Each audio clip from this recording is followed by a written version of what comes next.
hooks. Head forward, bang, bang, step in. Lovely attack here from Tommy Fury. This is at the start of the round. It's fairly... The power, he felt the power. There's a few little hooks that he felt. So he knew he had to just get the time in. Over here, very warm welcome back to you, to everybody.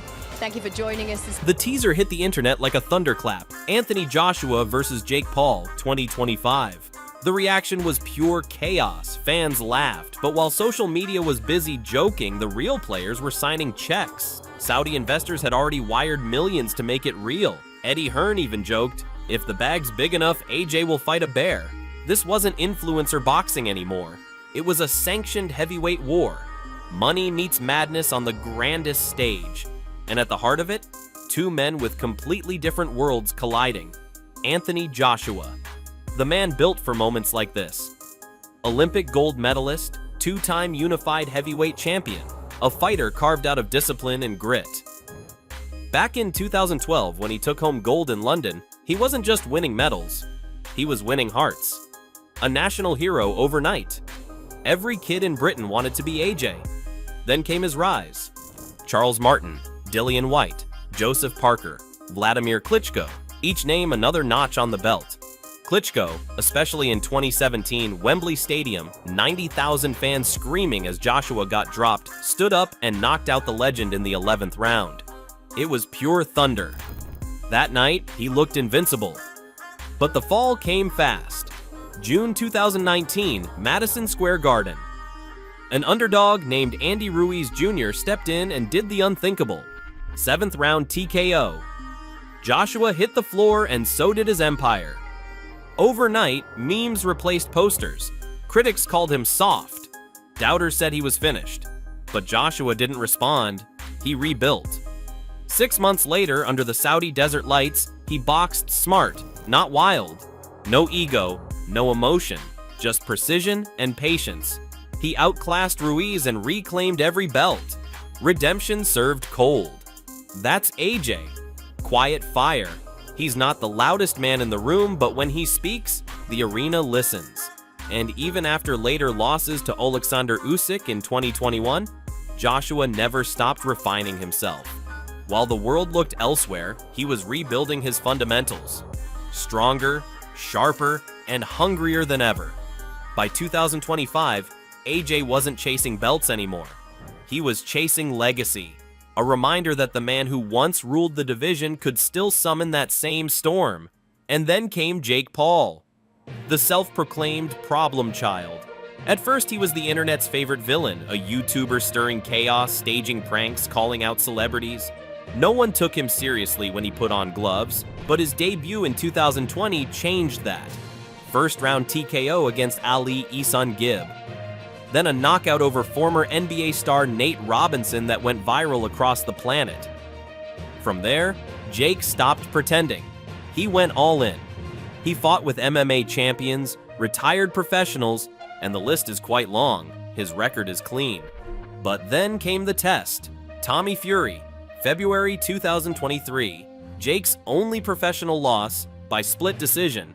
No knockout, but a wake-up call. He'd finally met someone who could box back. Instead of folding, Jake went back to camp and reinvented himself. By now, Jake isn't the troll anymore. He was a marketer, a fighter, a student of the game.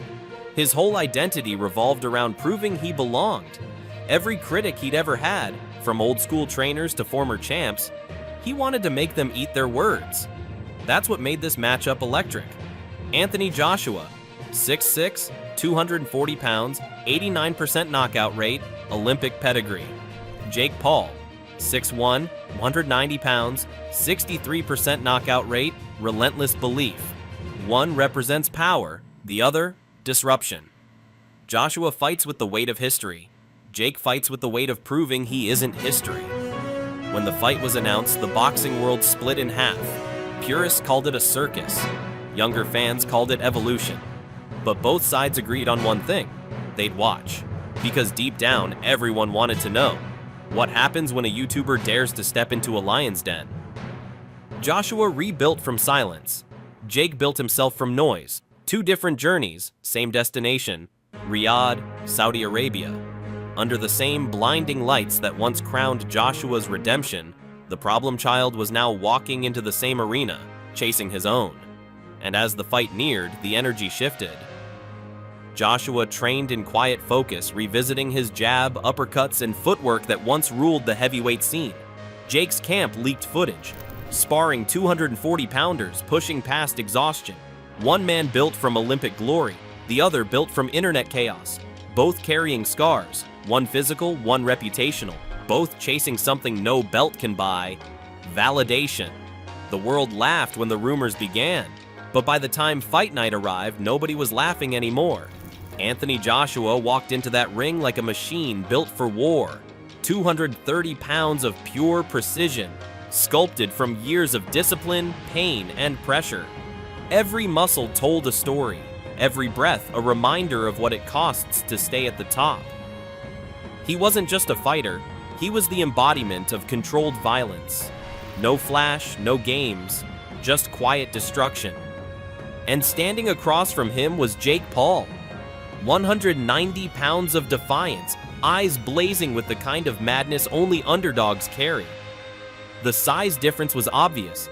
Analysts joked it looked like a tank squaring off against a sports car. But Jake wasn't here for logic.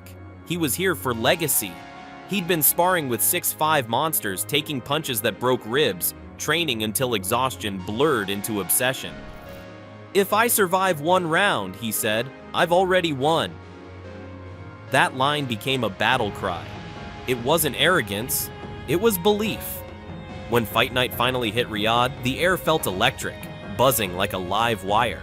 Celebrities, royals, and fight legends filled the arena, all waiting for a collision that shouldn't have been possible. Stormzy's voice thundered through the speakers as Joshua marched in, eyes cold, fists tapping like loaded weapons. Then came Jake, grinning, bouncing, soaking in the chaos like he owned it. No fear, just pure defiance. The bell rang, and the madness began. Joshua's jab was poetry and violence, sharp, mechanical, punishing. Jake swung that famous overhand right, the same one that flattened Tyron Woodley back in 2021 but missed by a breath. AJ smirked, patient, precise.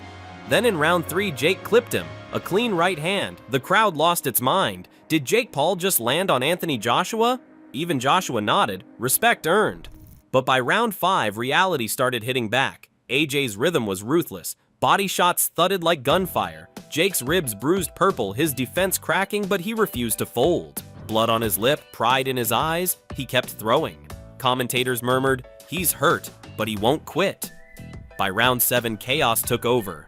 Joshua, silent, deadly, all focus. Jake, loud, desperate, all heart.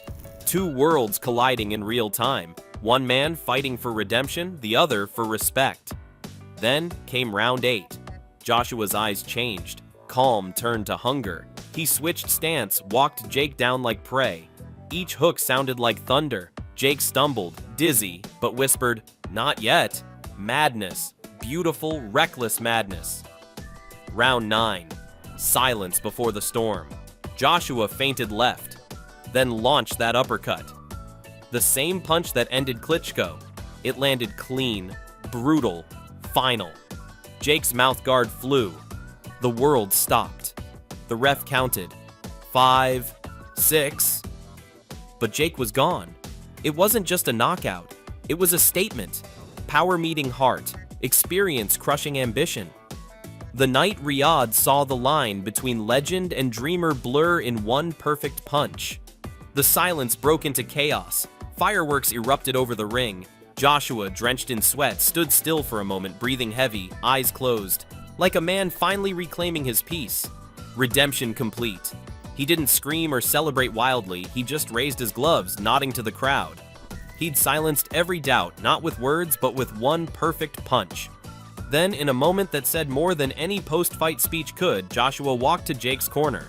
He kneeled, tapped Jake's shoulder, and whispered something only the two of them will ever know. Respect. That's what it was. Pure, mutual respect. Because no matter how the night ended, Jake Paul had done something very few could. He walked into a heavyweight storm and faced it head on. He'd been dropped, humbled, and yet he earned the one thing he'd been chasing since day one: legitimacy. Joshua got his redemption. Jake got his validation. One found peace, the other found purpose.